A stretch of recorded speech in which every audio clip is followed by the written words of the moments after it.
Let's set the scene. I'm particularly interested in, and I hope you are too, in the Victorian era, 1837 to 1901, which is when Victoria reigned. She was actually born in 1819 and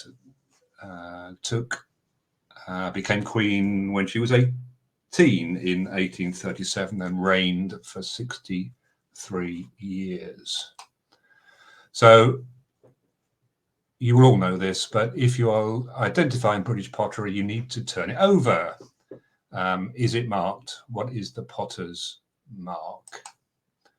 So I've just pulled off 6 random marks on British potters off of eBay, put them on this slide. The point being, and the first lesson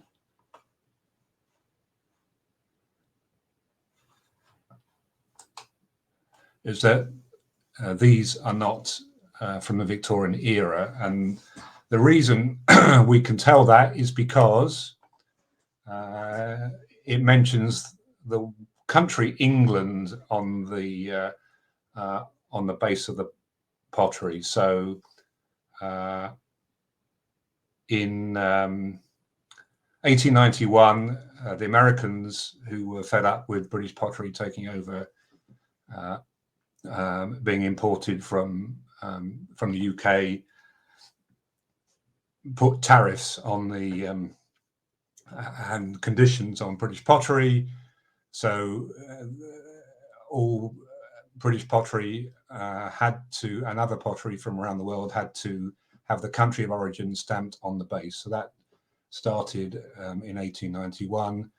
Made in England was normally only available after 1914. So if you see anything on the base with England or England, it is not Victorian. There's a lot of pottery with no mark underneath. What does this mean?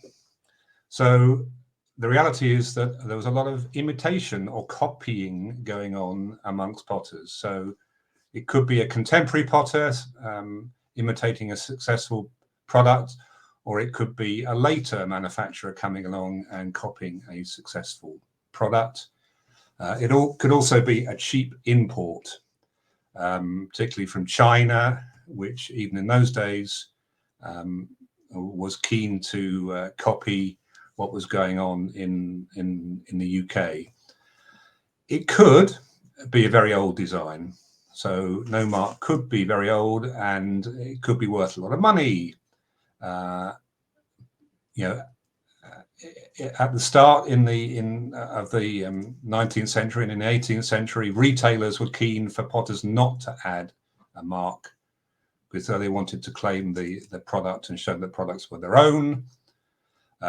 So no mark could be valuable, but it's also very difficult to prove that. The best thing to do, and the only way to collect pottery, is to consult a reference book. And I have my own reference book here by J.P. Cushion. It cost me £5, third hand from that will list all the potters and their marks. So if you're serious about collecting pottery, you need to have some kind of reference book. There is information on the internet, but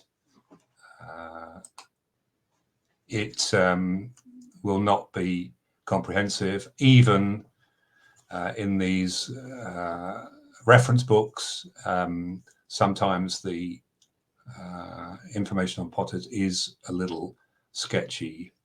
It also references on the cover an index to registered designs. I'm going to mention that a bit later in my presentation. Okay, so if a potter only existed in the Victorian era, then the marks of that potter at the time by definition, it has to be Victorian pottery. So I have put up on this slide 11 examples of Bevington marks. Diana, I know that your aunt was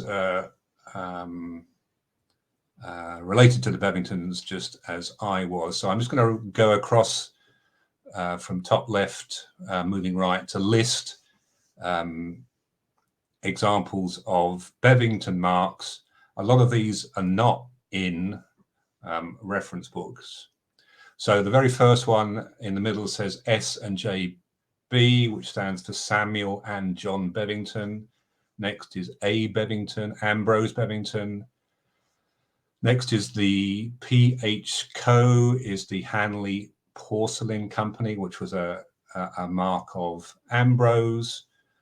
Top right is John Bevington, the inverted cross ticks with the JB monogram at the bottom as the mark for John Bevington for most of his life. Before he took out a patent when he was working at the Kensington Works, and you've got the next one down middle left. Sometimes marks were indented into pottery, and you can see the initials J and TB. It stands for James and Thomas Bevington, which were the youngest sons of Samuel Bevington. A B, a little b on its own, is normally James Bevington. At the very end of his reign, he produced a JB monogram with a crown and star and crown. That's James Bevington and definitely not John Bevington. Bottom left, TB, Thomas Bevington. Then he took out a patent. So he would put his full name, Thomas Bevington, on the mark with the Royal Coat of Arms. Lastly, KFA and Co stands for Kensington Fine Art Pottery and Co, who were the sons of John Bevington, who were the final owners of the Kensington Works. Registered designs, I mentioned those earlier. If you're looking at the mark of a pot, and you can see a diamond mark or a lozenge, then that is the result of the Ornamental Design Act 1839 and the Ornamental, as amended by the Ornamental Design Act 1842. So this was the first IP, intellectual property protection, that existed, I think, anywhere in the world, where individual designs had to be registered on a voluntary basis to the Board of Trade. There is a complicated key that you can only look up in the in your reference book of letters that referred to a specific design which related to a specific manufacturer. So some of these are difficult to read and some of these are quite worn, in which case it's impossible to read. But the first on the left is 27 on the right hand side, D and E. That refers to 27th of September 1855. It's one of the first registrations of Samuel Bevington and Son. The one in the middle is slightly clearer, 18 at the very top, A at the bottom, U on the right hand side, stands for 18th of December 1874, which was a design of Ambrose Bevington and Co. Lastly, on the right-hand side, that's the bottom of a cup, a tankard. Difficult to see. 21 KE, 21st November 1881 is J. Bevington, which a lot of people think is John Bevington. In fact, it's more likely to be James.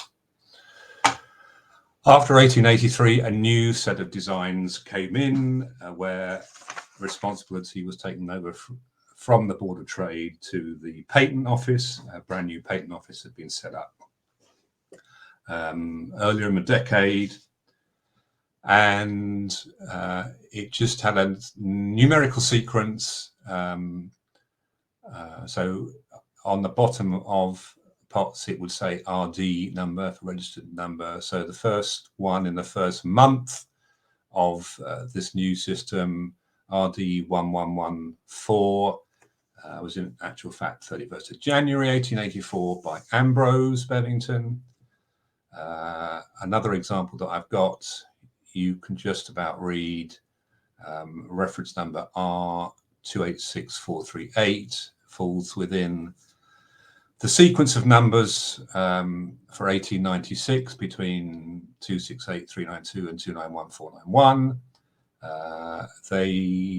That was registered to the Hanley Porcelain Company, and you can in fact see a Hanley Porcelain Company logo on its side as we look at it there as well.